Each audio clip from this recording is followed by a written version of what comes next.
Hello friends. Paresh Rawal की अगली film the Taj story 31 अक्टूबर को रिलीज होने वाली है। फिल्म का ट्रेलर आने के बाद से ही यह काफी कंट्रोवर्सी में है। इससे पहले जब इसका एक पोस्टर रिलीज किया गया था जिसमें परेश रावल ताजमहल के गुंबद डोम को ऊपर की ओर देखकर खड़े नजर आ रहे थे, वही पोस्टर काफी चर्चा में रहा था।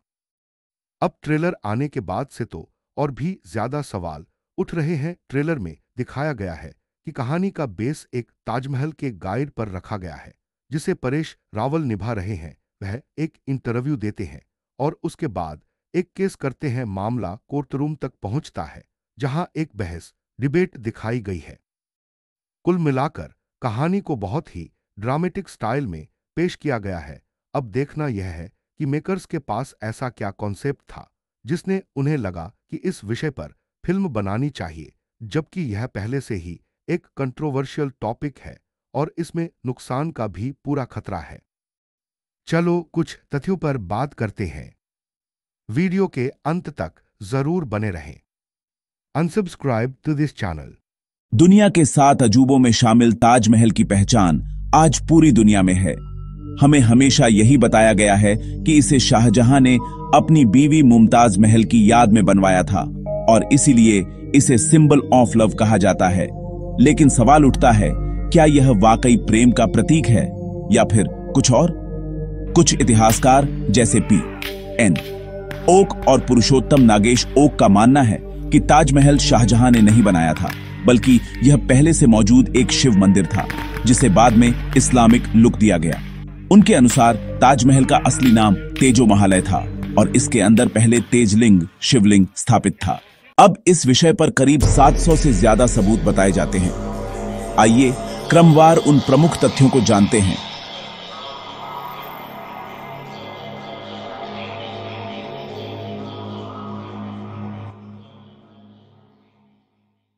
ऐतिहासिक और वास्तु संबंधी तर्क, मुमताज की मृत्यु और ताजमहल की तारीखें।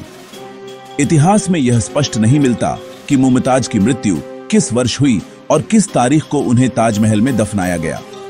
मुमताज का असली नाम अर्जुमंद बानो बेगम था। वह शाहजहां की चौथी पत्नी थी। उनके साथ शादी के बाद भी शाहजहां ने 3 और शादियां की और हरम में लगभग 8000 महिलाएं थीं। मुमताज की मृत्यु अपने 14वें बच्चे को जन्म देते वक्त 28 वर्ष की आयु में हुई थी। शाहजहां ने उनके जीवन काल में कोई इमारत नहीं बनवाई, तो अचानक मृत्यु के बाद इतना प्रेम कैसे जाग गया? दफनाने से जुड़ा विरोधाभास। मुमताज को पहले बुरहानपुर में दफनाया गया था। कहा जाता है कि 21 साल बाद जब ताजमहल तैयार हुआ तब उनकी बॉडी वहां लाई गई।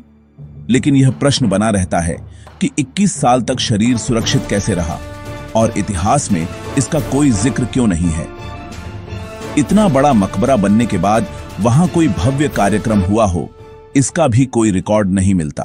ताजमहल के वास्तु और संरचना से जुड़े सबूत। महल शब्द का प्रयोग। महल शब्द इस्लामिक नहीं है। किसी भी मुस्लिम मकबरे में महल शब्द नहीं लगाया गया। तो फिर शाहजहां ने अपनी बेगम की कब्र को महल क्यों कहा? कलश और चांद का प्रतीक।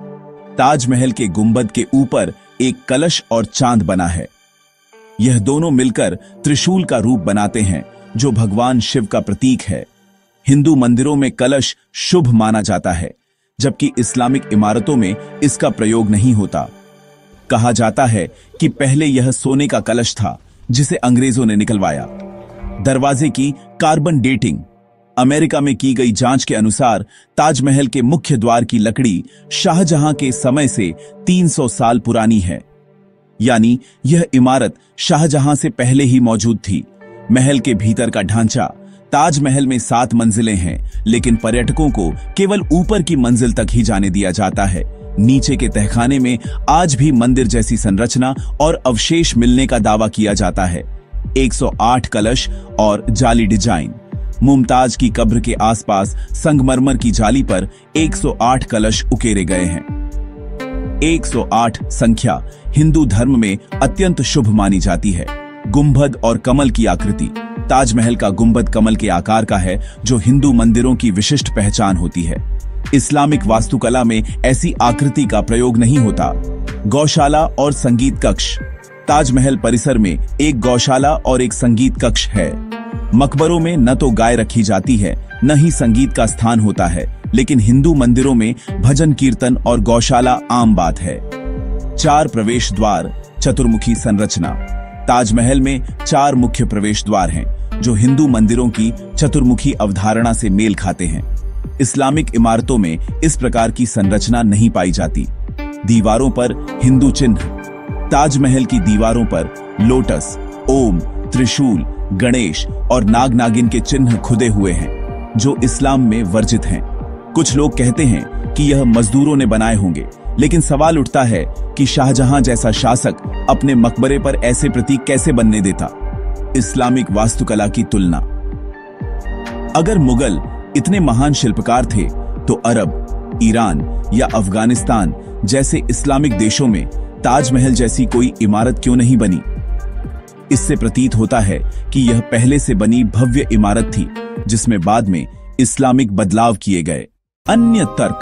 वास्तुकला का मिलान। वास्तुशास्त्र के अनुसार विश्वकर्मा क्षेत्र में शिवलिंग के कई रूप बताए गए हैं। कहा जाता है कि ताजमहल में तेज लिंग स्थापित था, इसी कारण इसका नाम पड़ा तेजो महालय। कुरान की आयतें। बाद में जिन जगहों पर कुरान की आयतें खुदी हैं, वहां का पत्थर पीला है, जबकि बाकी जगह सफेद संगमरमर है। इससे संकेत मिलता है कि यह आयतें बाद में जोड़ी गईं। अदालत और शोध। इलाहाबाद हाई कोर्ट में एक याचिका दायर की गई है, जिसमें अदालत से ताजमहल के मुख्य हिस्से में स्थित 22 कमरों को खोलने की मांग की गई है। इन कमरों में प्राचीन शिवलिंग, देवी देवताओं की मूर्तियां और शिलालेख होने का दावा किया गया है। याचिका में यह भी लिखा गया है कि यमुना किनारे जिस स्थान पर ताजमहल है, वहां वर्ष 1212 में राजा परमदर्वदेव ने भगवान शिव का मंदिर बनवाया था, जिसे तेजो महालय या तेजो महल कहा जाता था। अमेरिकी इतिहासकार स्टीफन नेप ने भी इस बात का उल्लेख किया है। ताजमहल के वर्तमान स्थान पर पहले भी कोई महल मौजूद था। शाहजहां ने यमुना किनारे जमीन खरीदी और वहां मौजूद महल में बदलाव करके इसे मकबरे में तब्दील किया। यह मान्यता भी प्रचलित है। निर्माण और मरम्मत के तथ्य। ताजमहल का निर्माण 1675 में पूरा हुआ।